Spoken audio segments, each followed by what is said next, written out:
Baik penjelasannya Ibu Erviana. Terima kasih. Sebelumnya Assalamualaikum warahmatullahi wabarakatuh.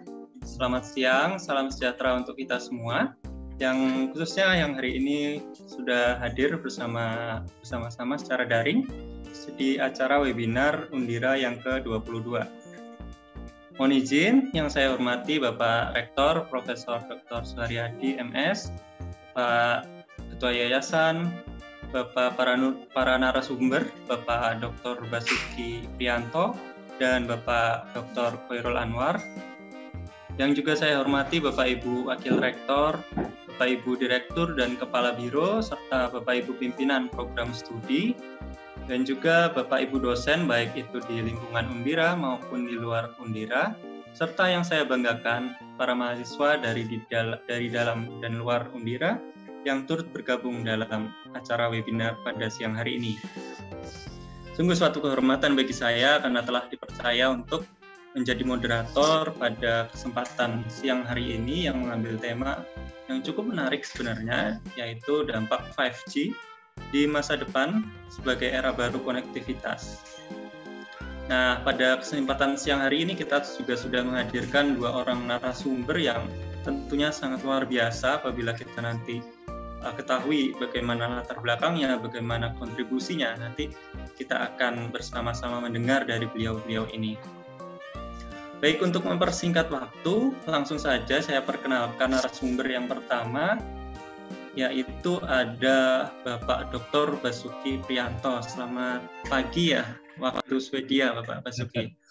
Pagi, betul. Selamat pagi, Bapak. Kemudian saya izin menyapa juga Bapak Dr. Khairul Anwar. Selamat siang, Bapak. Salam sehat, Pak. Baik. Oh, lagi ada. Di-unmute, Pak Khairul. Silakan di-unmute, Pak Khairul. Ya.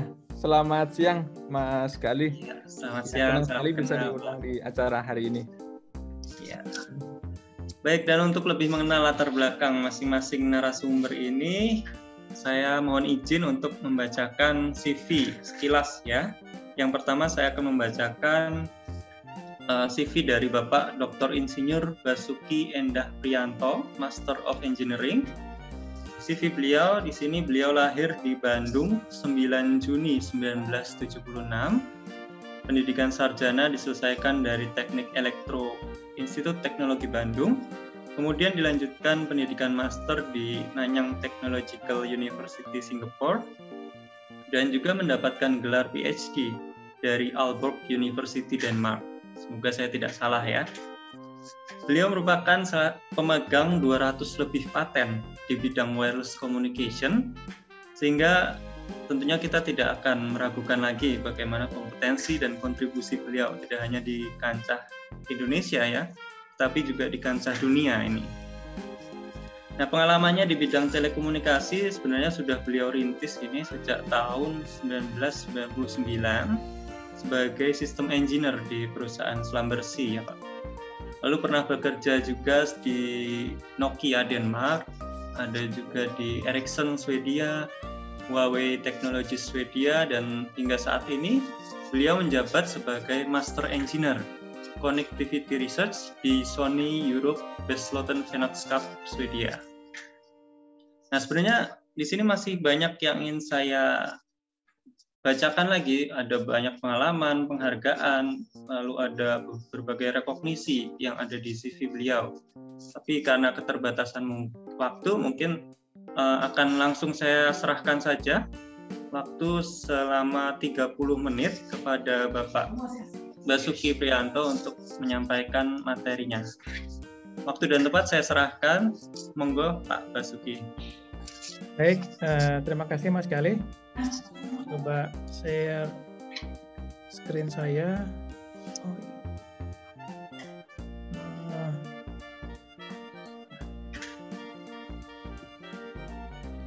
Aduh, ini apa? Saya baru ganti komputer, jadi bisa pakai backup plan nggak? Jadi oke, bisa Pak. Mas Gali share. Ya, siap. Saya harus restart-nya untuk sharing. Sudah Pak? Sudah betul. Ya. Bisa tolong dibuat full screen? Mbak Eva mungkin bisa dibantu untuk full screen-nya. Ini sudah full screen, Bro. Sudah. Tidak, nggak apa-apa. Ya. Iya, baik. Materi yang ingin saya sampaikan saat kali ini adalah mengenai 5G NR atau New Radio, teknologi dan impact-nya ke society. Dan saya Basuki Prianto, tadi setelah sampaikan, sekarang ini saya berafiliasi di Sonier Research Center di Lund, Swedia. Next slide. Nah, sebelum kita bicara mengenai dampak dari 5G, saya kira lebih baik kalau kita mengenal lebih dahulu apa itu 5G, baru kita bicara dampaknya. Jadi untuk pertemuan kali ini yang ingin saya sampaikan adalah bagaimana 5G itu didefine, dibentuk, bagaimana prosesnya, apa itu 5G, dan bagaimana ini bisa, how to make it happen, baru kemudian apa itu impact dari 5G. Dan karena ini teknologi yang terus berevolusi, saat ini sudah mulai dibahas apa itu teknologi beyond 5G. Next slide. Tapi sekilas kalau mengenai dampak, satu slide ini saja sudah cukup. Jadi dampaknya itu terutama di end user, dari sisi customer, itu adanya evolusi dari sisi handset. Semua sudah tahu, waktu generasi pertama itu handphone masih menggunakan teknologi yang bersifat analog. Kemudian second generation digital, masih menggunakan GSM, kemudian 3G, wideband CDMA, dan 3G sendiri kendalanya beberapa region masih menggunakan sistem berbeda. Misalkan kalau zaman dulu pada saat kita bepergian ke Jepang, itu di airport suka ditawari mau ganti handphone yang bisa pakai di Jepang, seperti itu. Nah, di generasi 4G, semua vendor, semua perusahaan sudah sepakat untuk menghasilkan teknologi yang sifatnya global. Jadi sekarang ini, kalaupun kita bepergian ke negara lain, kita masih tetap bisa menggunakan handphone yang kita sekarang. Dan tentunya dari evolusi ini makin lama koneksi data makin cepat dan memudahkan untuk adanya aplikasi-aplikasi baru. Nah, sekarang untuk 5G dan beyond itu tidak hanya sisi handphone saja ya, tidak hanya handphone yang sifatnya komunikasi cepat, tetapi juga beberapa device itu akan memiliki adanya modem, jadi bisa berkomunikasi langsung ke cellular networks. Misalkan drone atau VR, XR headset, atau bahkan vehicle atau kendaraan yang Anda gunakan sekarang itu ke depannya bisa berkomunikasi dengan kendaraan lainnya ataupun juga dengan road sign, terutama untuk support autonomous driving ataupun juga untuk safety purpose ya, mencegah adanya collision. Dan tidak lupa 5G itu tidak hanya high speed data, tetapi juga bagaimana device device dengan energi yang sangat kecil bisa dikategorikan zero energy device. Ini contohnya, jadi misalkan sensor untuk lingkungan. Ya, next slide. Nah, dari segi teknologi, bagaimana ini bisa disupport? Dari segi teknis, kita mengenalnya ada beberapa rilis. Rilis pertama tuh masih namanya rilis 99, kemudian rilis 4, rilis 5, dan seterusnya hingga sekarang itu rilis 18. Nah, masing-masing rilis itu mengenalkan teknologi yang dirumuskan pada saat itu. Jadi pada tahun 2000 itu sudah mulai dirumuskan 3G UMTS. Tadi betul sekali apa yang disampaikan Pak Rektor. Umumnya pergantian tiap generasi itu memakan waktu sekitar 10 tahun. Yang tahun 2000, kemudian masih terus berevolusi, ada 3.5G dan sebagainya. Dan akhirnya pada tahun 2008 LTE sudah mulai pertama kali diluncurkan. Dan ini pun terus berevolusi.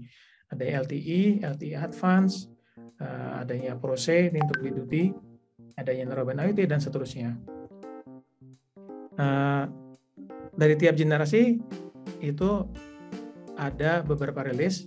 Untuk LTE itu berawal dari rilis 8 dan terakhir berevolusi itu sampai rilis 17, dan dari rilis 15 ada paralel antara 4G dan 5G. Berikutnya, next slide.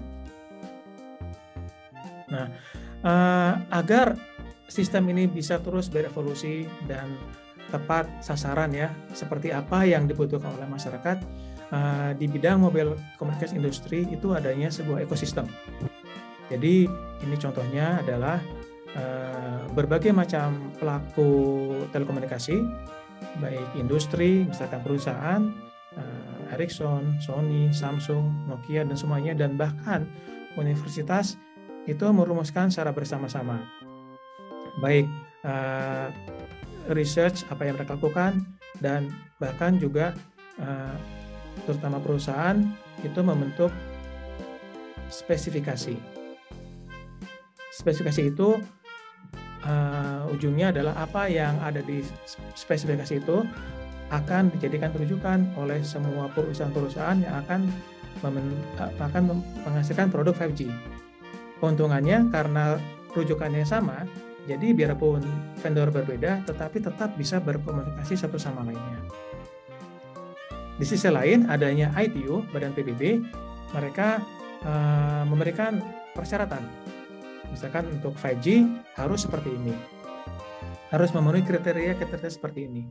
Dan pelaku industri mensubmit spesifikasinya dan hasil evaluasinya untuk menunjukkan bahwa ini sudah memenuhi syarat dari ITU. Akhirnya ITU melakukan rekomendasi, ya spek ini sesuai dengan persyaratan dari ITU, maka semua pelaku industri akan merefer ke spek itu untuk produk-produknya. Akibatnya semua produk yang diluncurkan ke masyarakat itu bisa berkomunikasi satu sama lainnya. Nah,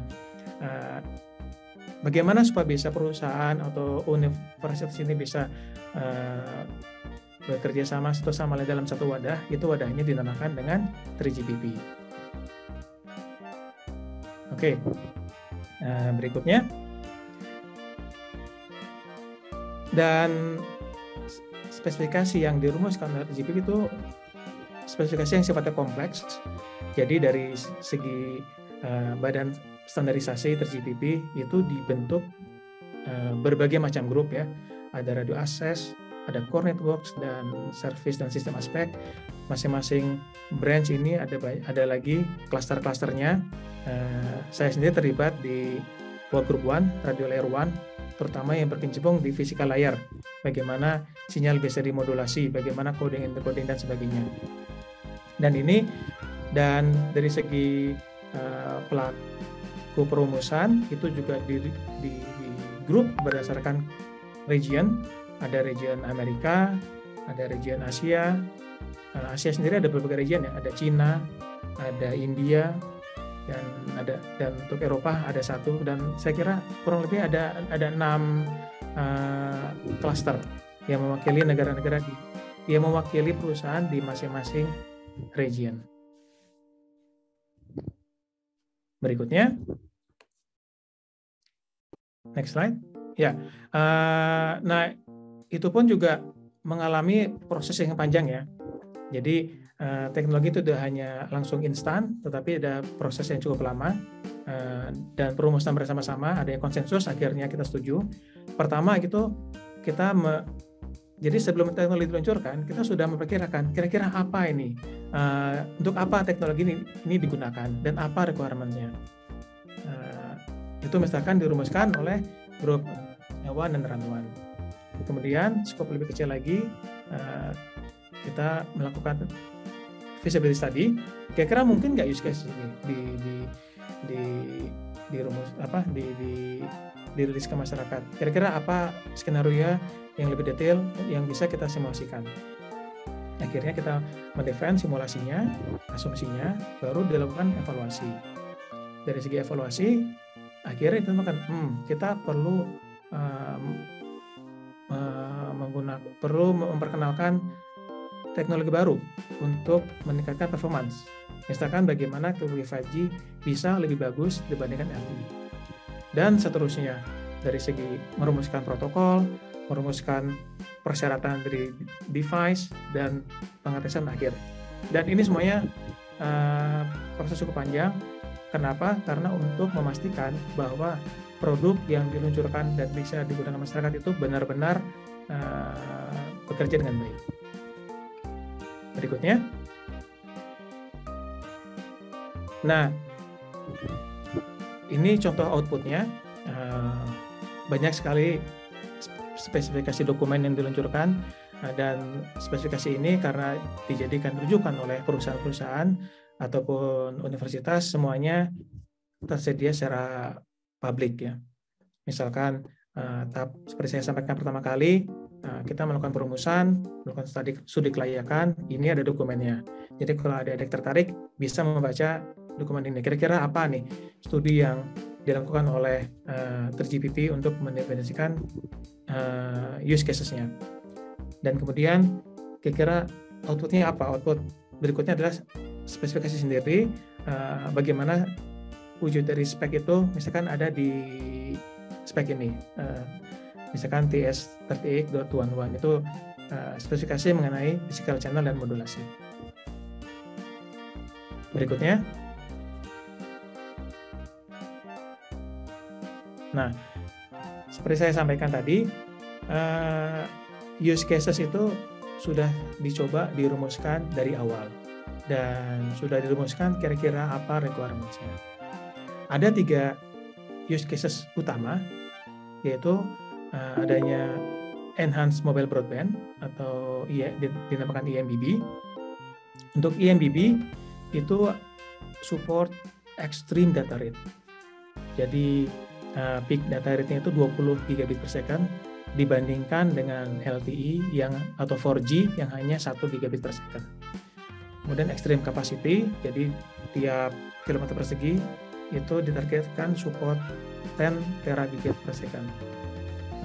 Ada deep awareness, dan use cases yang lainnya itu adanya massive Internet of Things, misalkan sensor itu bisa ditempatkan di mana saja, misalkan bagaimana device ini bisa bekerja dengan jangka waktu 10 plus years battery life. Jadi sekali charge dilempar ke field, ke farmer misalkan, dan terus bisa bekerja selama 10 tahun. Tetapi juga support ultra low complexity. Jadi ujung-ujungnya low cost device dan ultra high density. Jadi dari coverage 1 km persegi itu bisa support 1 million device. Dan terakhir adanya deep coverage. Jadi misalkan sensor yang ditempatkan di basement atau tempat-tempat sulit masih bisa berkomunikasi dengan cellular networks. Itu use case yang kedua, massive MTC. Yang ketiga, itu lebih mengutamakan ke latensi dan reliability. Jadi latensinya sangat rendah dan juga, tapi di sisi lain sangat reliable. Nah, ini sangat berguna untuk industri. Jadi data yang dikirimkan oleh sensor misalkan, atau bahkan juga untuk remote surgery, itu tetap bisa diterima dengan baik di penerima, dan juga dengan latensi yang sangat kecil, kurang lebih sekitar 1 miliseconds. Jadi tiga ini target utama untuk 5G. Berikutnya, nah untuk bisa mensupport 3 use cases utama tadi, masing-masing itu mempunyai features. Jadi sekarang bagaimana bisa mensupport eMBB? Untuk 5G itu support wider bandwidth dan juga millimeter wave, penggunaan frekuensi tinggi tetapi tetap menggunakan beamforming yang support mobile, set spectrums, dan juga device-centric mobility. Dan juga Massive MIMO, advanced channel coding. Untuk LTE kita masih menggunakan turbo code, tetapi untuk 5G kita menggunakan 2 channel coding, LDPC dan polar coding untuk control channel. Feature di eMMTC tentunya ada efficient signaling ya, jadi supaya gimana device-nya bisa tetap low power, dan juga low power mode for deep sleep. Misalkan ada wake up signal, jadi device itu pada intinya tidur, sleep mode, tetapi kalau ada trigger dari base station, wake up signal, device ini baru bangun dan siap menerima data. Dan fitur-fitur lainnya, mungkin saya tidak perlu saya sebutkan satu persatu. Dan untuk mission critical control, itu adanya low latency ya, seperti saya sampaikan tadi, adanya efficient multiplexing, grand free uplinks, jadi device itu sudah disiapkan resource untuk uplink, jadi bisa langsung transmit data dan sebagainya. Berikutnya, nah ini key enabler number 1 untuk 5G, adanya flexible resource allocations. Berbeda dengan 4G, itu hanya support satu subcarrier spacing. Saya kira mungkin tidak perlu detail ya untuk hari ini ya. Jadi teknologi modulasi yang digunakan di 4G dan 5G itu sama, UFDM, tetapi untuk 5G itu fleksibilitasnya sangat luar biasa. Jadi dari segi subcarrier spacing ada berbagai opsi, dan juga dari segi TTI, transmit time interval, yang di sisi 4G fix 1 millisecond, untuk 5G itu bisa configurable. Dan untuk transmit data itu bisa di cluster-cluster ya, ada resource buat UMBP, ada resource buat URLAC dan sebagainya. Jadi sangat-sangat fleksibel dibandingkan dengan LTE. Fitur yang kedua, next slide, itu penggunaan MIMO dan beam operations. Untuk 5G, sebenarnya 4G itu juga sudah support beamforming, tetapi untuk 5G itu beamforming itu sangat tajam ya, biasa juga dan pensil beamforming, karena ini bisa diwujudkan karena antena elemennya bisa jauh lebih tinggi dibandingkan yang ada di 4G. Dan fitur lain utama adanya beamforming dan beam tracking. Untuk LTE, beamforming itu pada saat adanya data komunikasi data, kan untuk NR itu bisa dari segi awal, dari tahap initial access. Fitur berikutnya, next slide. Nah, ini yang paling penting adanya wider frequency range. Misalkan untuk LTE itu hanya support frekuensi range 1, kira-kira sampai di bawah 6 GHz. Untuk 5G itu support millimeter wave, jadi pengguna frekuensi lebih tinggi daripada 24 GHz. Ini salah satu fitur utama di 5G NR. Dan juga bandwidth-nya sangat configurable, maksimum bisa dari 50, 100, 200, 400, dibandingkan dengan LTE yang hanya 20 MHz. Dan penggunaan spektrumnya bisa licensed, bisa unlicensed, dan juga bisa shared spektrum. Next slide.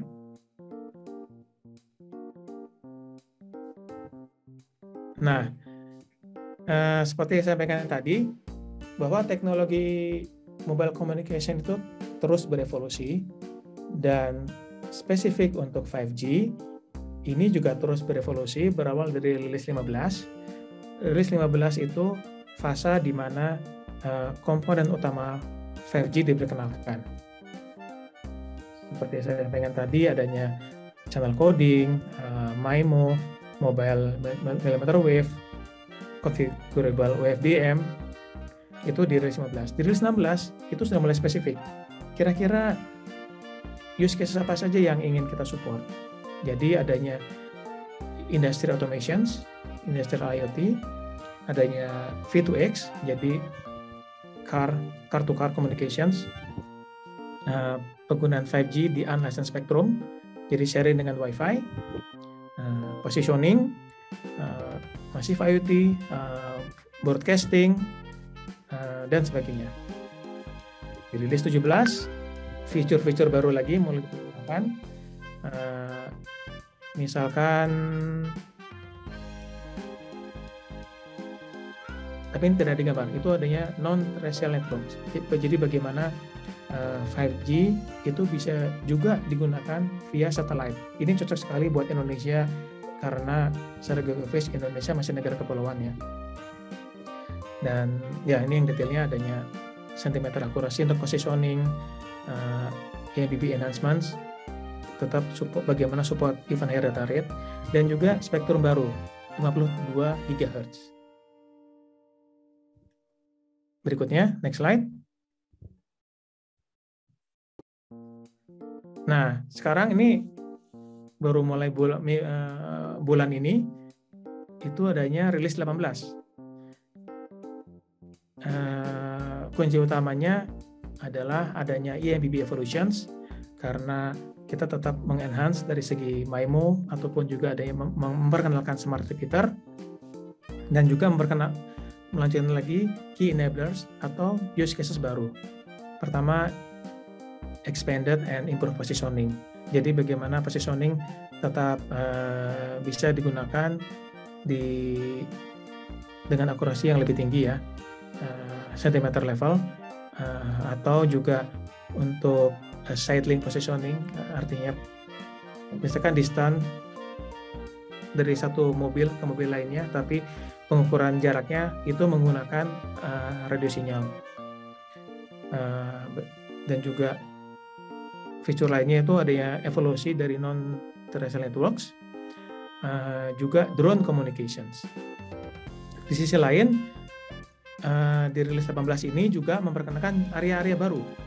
Jadi misalkan, sorry ada typo nih ya, ini artificial intelligence atau machine learning untuk 5G, dan juga mensupport extended reality (XR) dan juga passive IoT. Ini contoh untuk bagaimana device dengan zero energy tetap bisa digunakan untuk komunikasi. Next slide. Dengan adanya evolusi itu tadi, 5G itu didesain untuk mensupport berbagai macam use cases.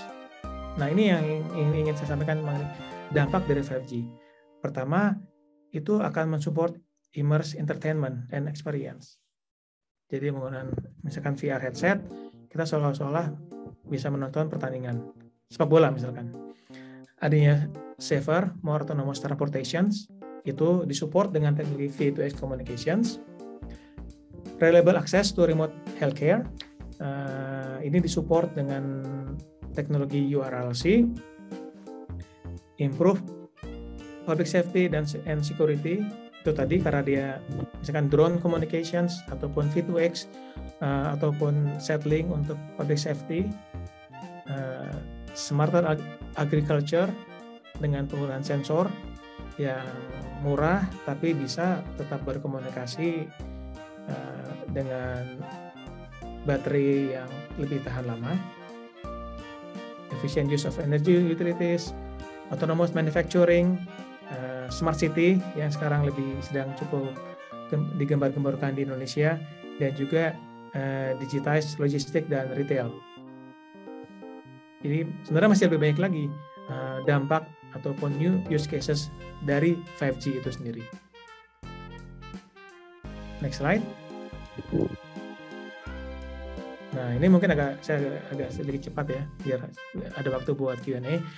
Beyond 5G, 6G sendiri sudah dimulai ya. Dan 6G itu untuk di Eropa ada project yang dinamakan HexaX, itu melibatkan industri dan juga universitas. Kita sudah merumuskan apa itu 6G. Ini di saat ini itu contoh-contoh komponen-komponen bagaimana untuk mewujudkan 6G. Banyak sekali komponen, jauh lebih banyak dibandingkan apa yang sudah diberikan 5G. Next slide.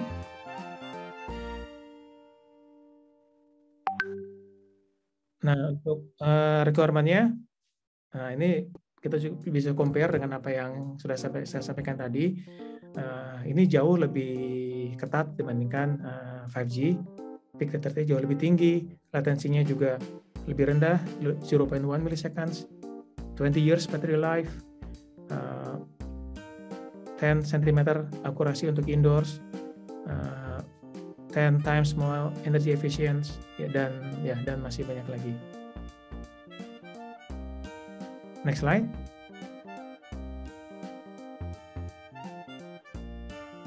Dan ini potential use cases untuk 6G. Kalau di 5G fokus ke 3 use cases tadi, untuk 6G itu diterapkan lebih banyak lagi. Ada yang telepresence karena support XR, ada robots to collaborative robots, ada local trust zones, jadi small network tapi kepercayaannya atau integritasnya lebih tinggi. Sustainable developments dengan zero energy communications, massive twinnings, ini kombinasi antara AI dan juga XR. Jadi jauh lebih banyak lagi potential use cases untuk 6G yang masih jauh-jauh ke depan. Dan berikutnya saya kira yang terakhir, next slide Mbak. Sebagai kesimpulan, teknologi 5G is continuously evolve, terus berevolusi untuk memenuhi target baru dan use cases yang baru.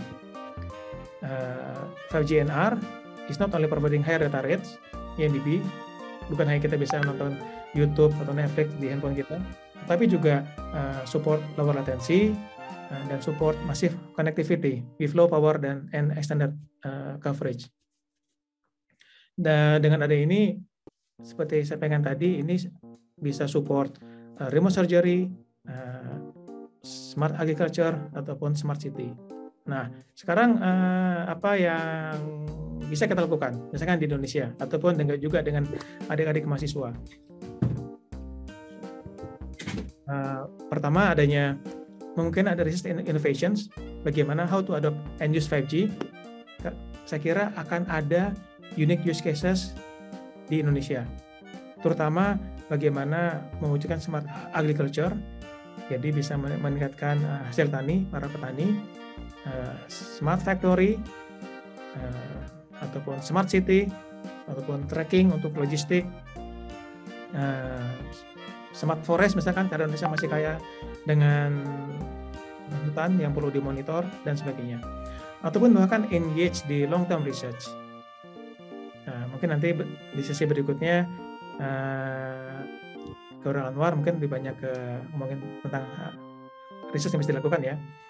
Untuk 6G misalkan itu bagaimana new physical design untuk 6G, apa masih tetap pakai UFDM atau yang lainnya, ataupun address potential issues di 6G, karena 6G sendiri ditargetkan menggunakan frekuensi terahertz atau sub-terahertz. Ini sangat tinggi sekali frekuensinya dan tentunya banyak sekali kendalanya dari segi propagasi, dari segi hardware, ataupun juga dari segi hardware imperfections. Jadi ya sebaiknya kita bangsa Indonesia tidak hanya sebagai pengguna, tetapi juga bagaimana tetap bisa melakukan research dan inovasi di bidang 5G dan 6G. Baik, kira-kira itu saja yang saya sampaikan kali ini. Terima kasih, Mas Galih. Baik, terima kasih kembali Pak Dr. Basuki atas paparannya yang sangat luar biasa tentunya ya. Ya, banyak poin yang saya catat dari paparan Bapak tadi, mulai dari ada apa itu definisi 5G, kemudian komponen-komponennya pendukung untuk 5G, lalu ada juga ya menarik itu di use case ya Pak, karena memang di use case itu banyak yang langsung kita terlibat di dalamnya nantinya. Dan mungkin sebelum saya lempar pertanyaan ke para peserta, saya ada satu pertanyaan dulu Pak, boleh saya bertanya Pak Basuki? Baik, Silakan, Mas. menarik ya, karena 5G ini masih baru ya, apalagi di Indonesia sendiri. Nah, saya ingin tahu kira-kira Indonesia ini posisinya sekarang ada di mana ya, Pak ya? Dan saya pernah dengar itu ada operator seluler Telkomsel atau mungkin XL itu sudah melakukan uji coba di beberapa tempat di Indonesia. Nah, menurut pengalaman Bapak mungkin ada info terkait 5G ini di Indonesia ini seperti apa begitu, Pak? Mungkin itu saja pertanyaan saya. Ya, 5G di Indonesia betul sekali, beberapa operator sudah melakukan trial dan bahkan sudah mulai melaunch 5G secara real ya, jadi bisa langsung digunakan oleh masyarakat. Tapi tentunya spot-spotnya masih terbatas, dan saya kira untuk saat ini masih fokus untuk bagaimana meningkatkan kapasitas. Jadi masih lebih banyak di sisi IMBB-nya. Bagaimana meningkatkan data rate, bagaimana banyak user tetap bisa menggunakan data dengan kecepatan tinggi. Bagaimana banyak user masih tetap bisa nonton YouTube sama-sama. Saya kira mungkin masih itu ya, dia masih basic sekali. Tapi saya kira makin ke depan fitur-fitur baru akan mulai diperkenalkan oleh operator. Dan satu fitur lain yang saya kira sudah ada itu adanya bisa support Massive IoT ya. Jadi kalau misalkan adik-adik mahasiswa mulai belajar IoT, bagaimana bisa komunikasi langsung dengan cellular networks, saya kira itu mungkin bisa dicoba dari sekarang.